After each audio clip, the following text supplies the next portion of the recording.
LittleBigPlanet Hub Beta. The free-to-play LBP game that never came to be, LBP Hub, was rumored to have a beta at the end of 2013. For an entire decade, this is kinda all we had to go off of. We didn't know if it was meant for developers only, if it was given out to the media, or if it was even real to begin with. Fast forward 10 years later, and the LittleBigPlanet Hub Beta resurfaced thanks to members in the LBP community, more specifically LittleBig Russia and Canserius. This was an insane find for the LBP preservation scene, and it gave us a much better idea of what Sumo Digital was up to before completely shifting to LBP3's development. Seaside Surprise was repurposed from LBP Hub. Speaking of shifting development, the Seaside Surprise level kit from LBP3 was clearly based on LBP Hub's introduction level. We kind of knew this was taken from Hub thanks to those leaked screenshots from 2013, but now that we have the beta in hand, it's clear as day.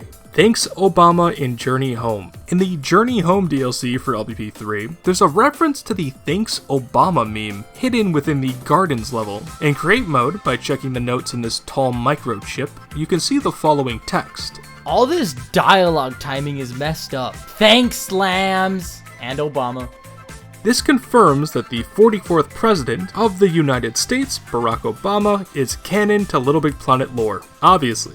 Custom servers. These are fan-made servers made by the community that allows you to still play LittleBigPlanet online after its official server shutdown. There's really only two options for LBP custom servers, that being Bonsai, formerly known as LittleBigRefresh, and Beacon by LBP Union. Bonsai is the server I personally use, and it's how I made those LBP Refresh videos back in 2024. But Beacon is fine too, it is the more popular option after all. I'm just not into the whole government roleplay thing Union likes to do. Pod Intruder. This was a rare glitch that happened when playing online multiplayer. When the server boots all players out of a session, sometimes the other player can still see the host's pod, yet the pod computer is inaccessible. In LBP2, this happens occasionally when the server disconnects and the game fails to load your pod. On certain occasions, you could even save the other player's pod decorations. In LBP3, there is a very similar glitch where the game diverges and you're stuck looking at the host's pod for about 3 minutes before getting kicked out. The LBP3 glitch is definitely more fitting of the Pod Intruder name, as you're able to spy on the host without them being aware of your presence. Kinda creepy. Glitchmaster 7. This person was a LittleBigPlanet content creator that primarily covered LBP glitches back in the game's prime. He made LBP glitch tutorial videos that sometimes featured Fatty Macintosh, another popular LBP glitcher. Besides glitch videos, he also made several LittleBigPlanet story and DLC playthroughs with his cousin Technicological. While he wasn't responsible for discovering many LBP glitches himself, he was often the first to publicly document them. One of the most prominent glitches he had involvement with was the transparent sticker glitch in LBP2. The original method for doing this was discovered by another glitcher named JimmyJ75, but Glitchmaster 7 figured out how to do it more consistently. He often found ways to refine other glitches as well, such as the twist glitch in LBP2. Glitchmaster 7 was also just one of my main inspirations. I used to watch his content all the time back in 2012 to 2013, and I'd say he's partially the reason why I wanted to make LittleBigPlanet videos to begin with. Lethal glitch. This is a neat glitch that can be done in the PSP LittleBigPlanet game. It allows you to lethalize your Sackboy with different hazards, such as fire, electricity, and gas. In order to do it, you have to place down 2 blocks of any material side by side, connect a rod between both blocks, capture the object, then place down the captured object. Stand or hover between the rod, select a lethalization tool, and use it on Sackboy. After that, you should have yourself a lethalized sack person that you can apply different hazards to. Sadly, this doesn't really make you immune to hazards, it's just kinda cool looking. Delayed LBP1 DLC. There were quite a few DLC costumes that were meant to be released in the first LittleBigPlanet game, that for one reason or another got pushed to the next game's DLC cycle. These costumes include Ratchet and Clank, Big Daddy from BioShock, Jak and Daxter, Nathan Drake, and Final Fantasy VII costumes. A lot of these ended up getting slight changes before their LBP2 debut, while others, such as Nathan Drake, got completely redone. Sephiroth, and Sephiroth alone, was actually announced as LBP1 DLC first. He was announced alongside Snake at Tokyo Game Show 2008. PlayStation even made unique Sackboy plushies of both characters to commemorate the announcements. Emerald Jester and Emerald Witch. These were 2 unreleased costumes in LBP3, with the Emerald Jester appearing as an unlockable costume in the LBP3 beta. In 2015, a community level was released that unlocked these unused costumes in your Popit. Early Vera Oblonzky. This is yet another unused LBP3 costume, but this time for a story mode NPC. The character's name is Vera Oblonzky, and she can be seen in the Ziggurat world near a portal that takes you to a random team-picked level. In the final game, her costume looks fairly generic compared to what she was supposed to look like initially. It's almost as if Sumo didn't want to use such a cool-looking design for such an unimportant character. PSP Photo Tool. Judging by a tutorial video that went unused in LittleBigPlanet PSP, there is going to be a feature called My Camera that utilized the PSP camera accessory. This would be similar to the PlayStation Eye support on LittleBigPlanet 1, where you could take pictures and use them in-game as stickers, but for whatever reason, this My Camera feature was completely scrapped, much like the image import tool was on PS3. Stephanie Ravens. Latin Player 10 was generally to blame for kickstarting the LBP2 level spamming problem. It's argued that another user may have been the true catalyst, the true beginning of the level spammer, and that user goes by the name of Stephanie Ravens. This was before my era on LBP, so I'm not too familiar with the details, but by doing a bit of research, looking at old posts on the internet from 2012 to 2013, the drama with Stephanie was definitely tense. Many rumors were spread about Stephanie Ravens, such as how she hacked the prize crown into her game, how she hacked into people's levels to copy them, and how she was rightfully moderated for doing all of these horrible things. Now, I don't really know if any of that stuff is true or not, but what I do know is that she was a bit of a troll, and was hated by a majority of the player base. For a period of time, people even labeled her as the person who single-handedly ruined LittleBigPlanet. Yeah, okay. The C418 Chirp phenomenon. This refers to the Minecraft song Chirp by C418, sounding very similar to LittleBigPlanet's intro song, The Orb of Dreamers by Daniel Pemberton. Listening to both songs side by side, you can clearly hear that both use the same exact sample, but from what? Well, it seems to be taken from a sample optical disc from 1970 called 70013 Bossa Nova Style. This comes from a bundle of optical discs called the Entertainment Folio 1 and would be used on a type of electronic keyboard called the Optigon, an instrument that utilizes optical soundtracks to reproduce sound. Daniel Pemberton also sampled a different optical disc called Cha Cha Cha for the song On the Waves. Pizz Traveling. This was an unused track in LBP1 that sounds very similar to the My Advice tracks used in tutorials. It was supposedly a placeholder track made by Daniel Pemberton, and as the name suggests, the song utilizes an instrument playing technique called pizzicato. Hidden developer portraits. In the LBP1 minigame level, Jetpack Tunnel, there's an Easter egg of portraits of 3 Media Molecule developers. These devs are Rex Crowley, Alex Evans, and Paul Holden. The only way to really see these portraits is to load the level in create mode, as the tunnel obscures the back layer that displays them. Big Pod. LittleBigPlanet 2 could have had a much larger pod than the one we ended up getting. This bigger unused pod can be found in a pre-alpha build of LBP2 from May 5th, 2010. It was most likely just a placeholder though, nothing crazy. The first community level was moderated. In November of 2018, around the time of LBP1's 10th anniversary, Steven Isbell revealed on Twitter that the very first community level was actually moderated. It was removed due to it having, quote, naughty words. But in reality, this was probably just the online dev team at the time testing moderation tools. LittleBigVice. This was an official magazine that was made to promote the release of LBP1. This promotional magazine was a collaboration with Vice that featured interviews, level showcases, LBP-themed album art parodies, and pictures of Sackboy plushies wearing real-life clothing brands. It was only a one-time thing, but it's still really cool to look back on.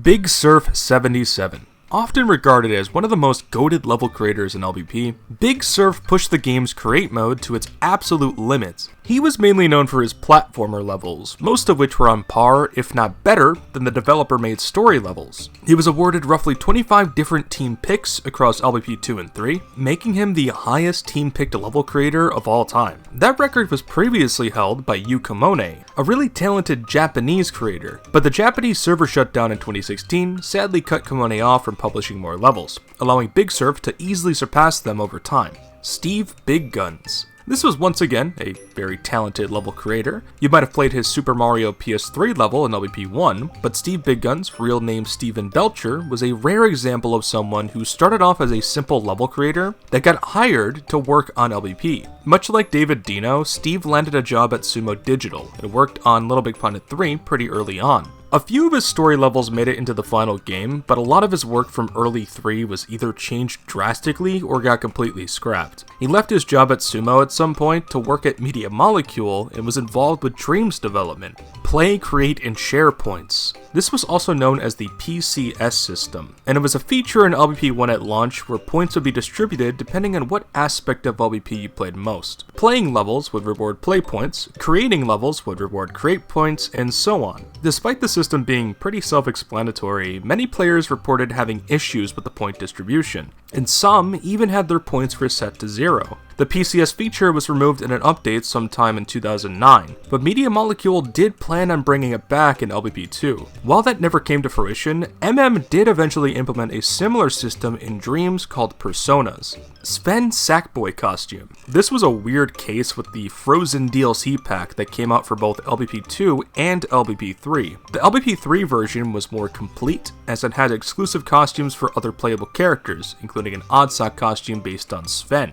But for whatever reason, LBP2 received a Sven costume as well, but it was a Sackboy Sven costume, which wasn't available in LBP3. It's a really weird situation, but I guess they really didn't want LBP2 players to miss out on the moose. Trixel Creative. This was a team of creators that had their roots making LittleBigPlanet community levels, and was most prominently known for their LBP3 project, Return to Carnavalia. RTC was an entire community-created adventure based on parts of LBP Vita's story mode, mixed with aspects of LBP3's Journey Home DLC. Nowadays, Trixel Creative is developing a game of their own called Restitched, a LittleBigPlanet-inspired UGC game for PC that's releasing at some point, I'm sure. Hansel and Gretelbot. Much like Return to Carnavalia, this was another community-made level pack that was themed around the Hansel and Gretel fairy tale. Work on the project began during the LBP2 beta, and it was released shortly after LBP2's launch. It was a collaborative effort between 12 community level creators, one of which included Steve Big Guns, and it included 7 different levels. Media Molecule seemed to have a lot of faith in this project back in the day. They even promoted it on their own YouTube channel.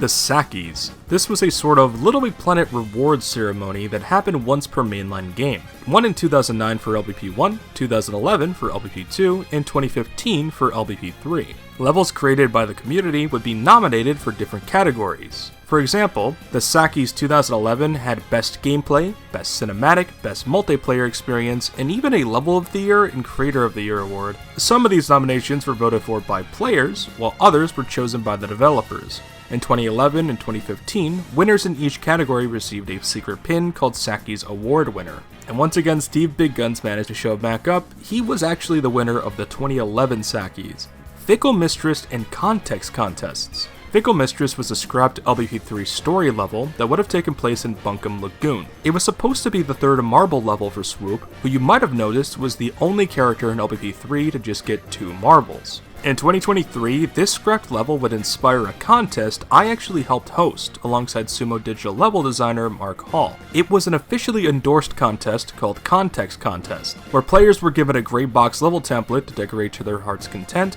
and as the name suggested, add a bit of context. In the second LBPCC, Fickle Mistress was used as inspiration for the competition's level template, and players were tasked with coming up for a cool theme for the hypothetical third marble location. The first place winner, Grand Comet Observatory by Funny Stuff Burrito, was acknowledged unofficially as the fully realized version of Fickle Mistress. Sixaxis was required in LBP1 at launch. At first, Sixaxis or gyro controls were initially required to drop the jetpack power-up in LBP1. This got patched in an update shortly after launch to remove the requirements and just allowing you to press the circle button. LBP2's recycled pod music. If you grew up with LBP2 like I did, the pod music in this game is extremely nostalgic, but many people don't know it actually originates from LBP1. The music that you're hearing right now isn't actually LBP2's main pod theme, but an unused stem of the song that was going to be used in the first game. From what I know, Media Molecule was planning on using this cut stem for a revamped store section in LBP1. When this revamped DLC store update never came to be, they just decided to have Kenny Young re-implement the tune in LBP2's pod theme.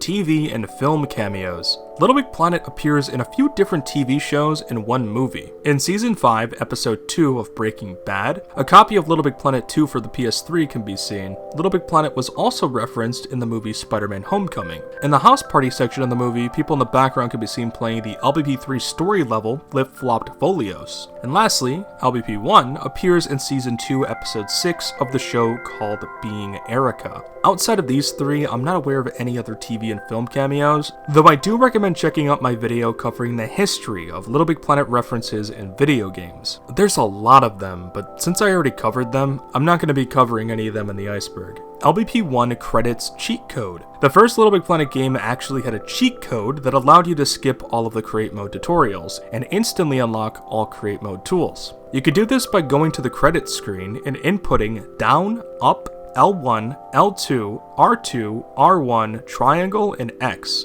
Doing this can lock you out of the Expert Creator trophy though, so keep that in mind. Tom and Spaff. These were the original community managers for LittleBigPlanet long before Steven Isbell took over in LBP 2 and 3. Tom and Spaff had dedicated secret pins in LBP 2 for playing the game on their birthdays. Tarsier Studios. Definitely one of the more lesser known LittleBigPlanet devs, Tarsier, a Swedish game developer founded in 2004, was the main developer of LittleBigPlanet Vita alongside Double 11. They also worked on a few LBP2 DLC level kits, as did Supermassive Games and Sumo Digital. Both Tarsier and Supermassive would go on to work on the Little Nightmare series. The Station. Officially known as Station Interactive AB, another Swedish game company that was actually founded by Tarsier Studios CEO in 2013. They were one of the many collaborators on later LittleBigPlanet titles, and were mainly responsible for making the DLC costumes and renders for late LBP2 and the entirety of LBP3. They also did the free costume updates for Sackboy Big Adventure, but in 2020, the company was acquired by Thunderful Games and eventually shut down a few years later, United Front Games.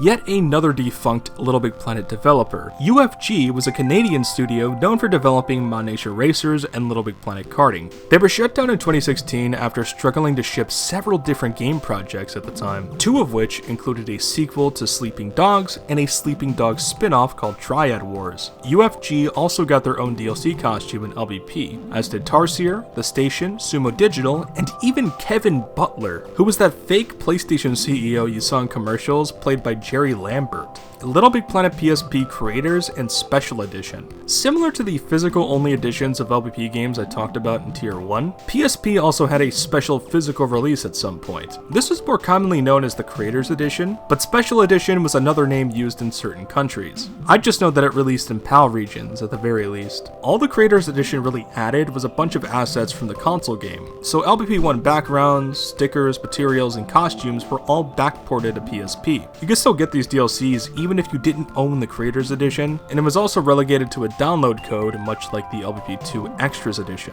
Original Katamari costume. At one point in time, the prince from Katamari Damacy was going to be a costume in LittleBigPlanet 1. There's even some really early concept art that featured a sketch of this prince costume alongside Mario, and for some reason, Sackboy with a sack out. The prince costume was the only one of these that actually had modeling done for it, but it ultimately went unused. In LBP3, there is a Katamari prince costume that released as DLC, though this version is unrelated to the original from LBP1. SackCar. For some reason, Sony teamed up with GameStop to make an actual LittleBigPlanet themed race car around the first game's launch. This car was used by Joey Logano at the 2008 NASCAR Nationwide Series. The car's number was number 20, and while he didn't win, Joey did end up getting 5th place with the LBP themed vehicle. The disappearance of LBP.me. I covered LBP.me in the first tier of the iceberg, but what I wanted to discuss a little further down was its mysterious and almost sudden shutdown. The website was up and fully functioning for years, but back in November of 2020, the site just vanished. It went down without any warning, and nobody really knew why. The community manager at the time, Steven Isbell, went on record saying that the reason as to why the site went down was just due to maintenance and back-end updates. But LBP.me's downtime bled into the whole server DDoS situation information in 2021, and shortly after, Steven backtracked on his statement, saying that LBP.me would remain offline for the foreseeable future. It's speculated that the site was taken down by bad actors, much like the game's servers, and others say it was due to security concerns. At the end of the day, we never really knew for sure what happened. The Popit Professor. If you remember Popit puzzles from LBP3, you'd know that Larry da Vinci and Victoria from LBP2 Story Mode were the Popit Professors in that mode, but in the LBP3 Alpha, there was a completely different character in their place, simply called the Popit Professor. As a matter of fact, there seems to be 3 different versions of this Popit Professor. One of them was this yellow guy with a cylinder-like head, mustache, one eye, and a graduation cap and gown. Another is this scientist-looking dude with a lab coat, orange hair, and glasses. And lastly, there was one where it was just an owl costume. And for some reason, he also had subtitles portraying 2 completely different personalities. We know from these builds just how much Sumo Digital went back and forth with different ideas, which led to a lot of cool ideas being scrapped in the final game. For a while, it just seemed they didn't have direction for what they really wanted to do, and that's partially why LBP3 came out the way it did. Despite what people say, it wasn't actually rushed, they had a lot of time to develop the game. Sonic Skit House / Sonic House RPG. Thanks to the Sonic the Hedgehog DLC pack being so overwhelmingly popular, it's no surprise that one of LittleBigPlanet's most popular levels was Sonic related. Sonic House RPG kind of took over LBP3 in the late 2010s. Every time you used the dive-in feature, there was like a 95% chance you would join some kid playing Sonic House. If you watch my LBP3 pod surfing series, you know exactly what I'm talking about. This isn't just some random level that gained popularity in recent years though. Its history goes way back to the LBP1 days, where this same Sonic House level was used in a certain video. LBP Sonic and Tails. This was a classic LittleBigPlanet YouTube video from 2010 by Smash Bros. Brawl A3. The video garnered over 6 million views in the past 15 years and later on spawned its own series of LBP Sonic videos, such as LBP Sonic and Shadow and LBP Sonic and Silver. Honestly, these are surprisingly some of the most recognizable LBP content, ever. A lot of these videos are genuinely iconic, and it's just some kid pointing his camera at his TV and his friend on PSN poorly voice acting Sonic and Tails, talking about going to Chuck E. Cheese or something. Also, the original LBP Sonic and Tails video spawned this image you may have seen around online, with Sonic using the Ape Escape eyes. This comes from the part of the video where Sonic wakes up from a dream and then loudly exclaims, "The pineapple's gonna eat me!" Beat Crusaders. Back in 2008, Sony used the Japanese rock band Beat Crusaders to promote the first LittleBigPlanet game over in Japan. There were several LittleBigPlanet commercials featuring the band, along with a full-length LBP-themed music video for their song Phantom Planet. This video can be found on Beat Crusaders' official YouTube channel, and it's definitely worth watching if you haven't seen it yet. Meerkat Strip Club. In the LBP1 Savannah story level, Meerkat Kingdom, there's an interesting scene near the end of the level. A few blushing meerkats can be seen clearly pole dancing right next to a private VIP room, with even more of these meerkats surrounding a single male meerkat. This area isn't hidden from the player either, in fact passing through it is literally required to beat the level. I would say this is pretty crazy to see in a kid's game, but there's a couple of instances where Media Molecule sneaked in some adult humor. It's not even the only strip club related entry on this iceberg. Speaking of sneaky adult humor though, Avalonia Condom Wrapper. The sticker foil wrapper in LBP2, which can be found in Avalonia, is actually a piece of a condom wrapper. That's it, that's the whole entry. Sackboy looks different in Japan. This only applies to the box art and promotional material of LittleBigPlanet games, but in Japan, Sackboy is often depicted with somewhat shinier eyes than the US or UK box arts. This is done to seemingly make the mascot a bit cuter and more appealing to the Japanese market. Despite their efforts though, the LBP series had a history of not selling too great in Japan. LBP1 Background Origins. When Media Molecule were creating the backgrounds for the level themes in LBP1, they based them off of actual real-world locations. A fun example of this was Mark Healy's own garden being used as a reference for the garden's background in-game. Other locations include Mojave, California for the canyons, which is seemingly based on a gas station next to Jawbone Canyon. The Islands, which is based on a real rock garden in Kyoto, Japan. And probably the most well-known, English Seaside, was based on a beach in Brighton, UK called Brighton Pier. There's a couple of other more general locations that are easy to name, like the Metropolis being inspired by Brooklyn, New York, or the Savannah being based on Central Africa. But I'm sure if people did enough digging, they can pinpoint the exact coordinates for some of these. Outside of maybe Mark Healy's garden, you can visit most of these these Little Big Planet story worlds in real life. It just depends on how committed of an LBP fan you really are.